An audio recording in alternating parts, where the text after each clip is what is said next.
first lecture, we discussed the homeostasis of serum sodium levels, as well as disorders of excess sodium levels. In this part, we will discuss low serum sodium levels or hyponatremic disorders. Hyponatremia is defined as a serum sodium concentration less than 135 milliequivalents per liter. This is the most common electrolyte abnormality in hospitalized patients and occurs in up to 22% of hospitalized patients. Hyponatremic disorders are usually caused by water imbalances as opposed to sodium imbalances, and they can be classified as hypervolemic, hypovolemic, and euvolemic. The determination of volume status is made clinically by assessing both history and physical examination of the patient. Oftentimes, patients with hyponatremia require additional diagnostic tests to establish diagnosis, as the differential diagnosis for hyponatremia is broad. Serum osmolality tests can be helpful.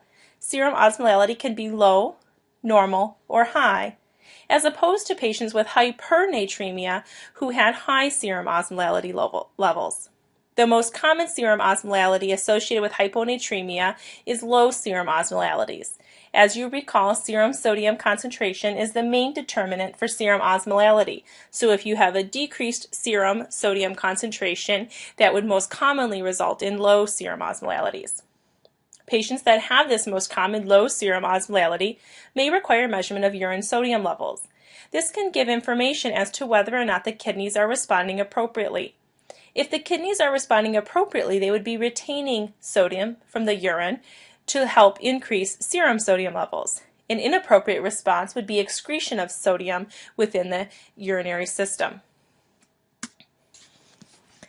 As I had developed concept maps for the homeostasis of water and sodium on the first lecture, I also developed a concept map for the differential diagnosis of hyponatremia. As I had previously mentioned, the differential diagnosis for hyponatremia is very broad and can be complex. For the PowerPoint presentation, I have divided this concept map into some smaller concept maps on various slides. However, contained within your lecture material is an overall concept map that describes the differential diagnosis for hyponatremia and provides some additional details as well.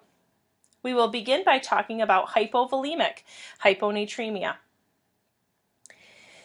The differential for hypovolemic hyponatremia can be further differentiated, as I already mentioned, by looking at urine sodium levels. An appropriate response to low serum sodium levels would be to retain sodium within the urine. Thus, low urine sodium levels, less than 20 millimoles, is appropriate. Causes of hypovolemic hyponatremia with an appropriate urine sodium response include extrarenal volume loss, and this can be things such as diarrhea. High urine sodium losses, which is an inappropriate response by the kidneys, can be caused by several conditions, including renal disease, hypoaldosteronism, drugs, including thiazide diuretics and ACE inhibitors, osmotic diuresis. As you recall, we talked about osmotic diuresis with hypernatremia as well. And whether or not hyper or hyponatremia develops is going to be dependent on whether or not the sodium deficit is greater or the water deficit is greater. In hyponatremic osmotic diuresis, the sodium deficit is greater than the water diuresis. Cerebral salt wasting is a rare condition that can lead to inappropriate sodium excretion in association with intracranial disease. Hypervolemic hyponatremia are patients who have excess volume and low sodium levels. Again, you can use urine sodium levels to differentiate between different etiologies.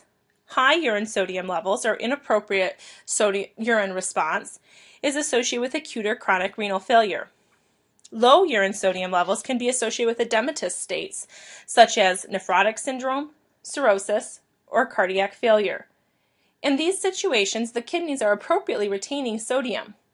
However, these patients are volume depleted within the intravascular space. Whenever there's volume depletion within the intravascular space, antidiuretic hormone and aldosterone release will be increased. This will lead to sodium and water retention, which subsequently leads to hyponatremia. Euvolemic hyponatremia are patients who clinically appear to be in a normal state of water homeostasis but have low serum sodium levels. These conditions are usually associated with increased urine sodium or an inappropriate response, and this can be due to, most commonly, the syndrome of inappropriate antidiuretic hormone, or SIADH. We talked about diabetes insipidus, in which the body has decreased levels of antidiuretic hormone or a resistance to circulating antidiuretic hormones. In SIADH, the opposite occurs.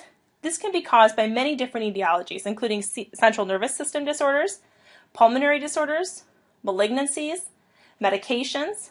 All of these etiologies lead to increased antidiuretic secretion through a variety of pathways.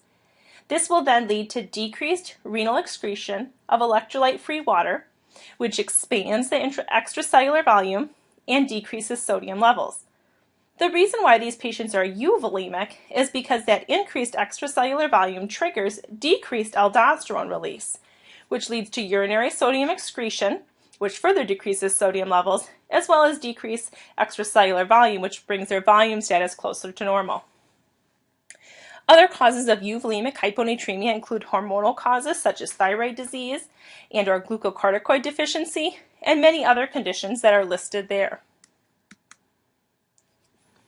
At the beginning of this lecture, we had stated that water disorders most commonly lead to hyponatremia. However, sodium imbalances can also lead to hyponatremia. So hyponatremia due to decreased dietary sodium can be associated with a condition called beer potomania. In this condition, there's patients who drink large volumes of beer, which is very low in protein and salt content. Severe dietary restrictions can also lead to decreased dietary sodium intake, and thus hyponatremia. Just like with hypernatremia, clinical manifestations of hyponatremia are the same regardless of the underlying etiology. Patients with hyponatremia can be symptomatic or asymptomatic. Patients with acute onset of hyponatremia are more likely to be symptomatic, and patients with chronic hyponatremia can be relatively asymptomatic despite quite severe hyponatremia, with serum sodium levels down below 110 milliequivalents per liter. Symptoms of hyponatremia are primarily neurologic. With hyponatremia, the reverse happens as with hypernatremia. In this situation, cellular swelling occurs because water goes from the hypotonic extracellular fluid to the hypertonic intracellular fluid. These symptoms become most prominent in the central nervous system, where cerebral edema within a rigid skull leads to symptoms. Mild symptoms can include nausea, headache, vomiting, gait disturbances, cognitive deficits, and more severe symptoms can include seizure activity, coma, and death. Diagnostic evaluation should begin with a very careful patient evaluation to identify the underlying etiology or etiologies. This can include performing a complete drug history, evaluating for conditions that may alter the fluid status, determining the fluid status, etc. Laboratory tests should include serum electrolytes, not only the serum sodium levels, but the other electrolytes as well. Assessment of the serum osmolality, keeping in mind that the majority of patients with hyponatremia will be hypotonic. However, they can also be hypertonic and isotonic. Assessing urine osmolality and urine sodium concentrations to determine if the kidneys are responding appropriately. Assessing renal function to determine if abnormal renal function could be one of the causes for the hyponatremia. And considering hormonal tests, remembering that hormonal abnormalities can lead to hyponatremia. Treatment is going to be based on the presence and severity of symptoms, as well as the risk for development of irreversible neurologic deficit, which can occur as a result of inappropriately treated low sodium levels, and we'll discuss that in a moment. Treatment of hyponatremia requires frequent lab monitoring. It's important to treat and/or remove the underlying etiology. In general, you want to fluid restrict both free water and hypotonic fluid intake, generally less than 1 to 1.5 liters per day. Specific treatment of hyponatremia can vary based on the underlying volume status, the timing of onset, so is it acute or chronic, and the underlying etiology. We will not discuss the in-depth detail of each etiology, but we will just talk about some general principles. In general, hypovolemia responds well to IV hydration with isotonic normal saline. Hypervolemia will be treated based on the etiology. If it's one of the edematous states, such as heart failure, you're going to want to optimize medical treatment of that condition. If it's due to renal failure, they may require dialysis. Acute hyponatremia may require hospitalization and administration of hypertonic saline, with very close monitoring of the serum sodium levels to prevent rapid increase in sodium levels. Syndrome of antidiuretic hormone may require a medication that blocks the effects of that excess antidiuretic hormone. Chronic hyponatremia generally requires combination therapy, which can include fluid restrictions, increased dietary solute intake, loop diuretics, and antidiuretic hormone antagonists. Complications of hyponatremia: if it's corrected too rapidly, irreversible neurologic deficits can occur. The picture here is an MRI of a patient who had rapid correction of low serum sodium levels, leading to central pontine myelinolysis. This will lead to irreversible neurologic deficits. Thus, it is important to increase serum sodium levels at a rate that is not too rapid. In general, you want to increase serum sodium levels by less than 8 to 10 milliequivalents in 24 hours or less than 18 milliequivalents in 48 hours.